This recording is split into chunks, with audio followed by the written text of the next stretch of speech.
你生吃过洋葱吗？又辣又甜，配上这几样，年夜饭的下酒菜就齐活了。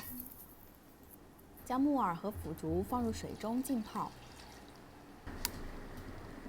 泡软后取出腐竹，切成小段。锅中加入适量的水，水开后将腐竹和木耳一起放入锅中煮熟。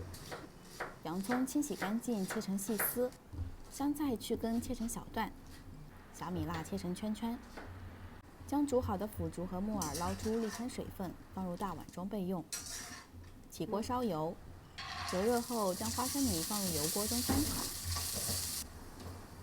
炒熟后，跟木耳、腐竹放在一起，倒入洋葱和香菜，加入盐、生抽、糖、香油和醋，用筷子充分搅拌均匀。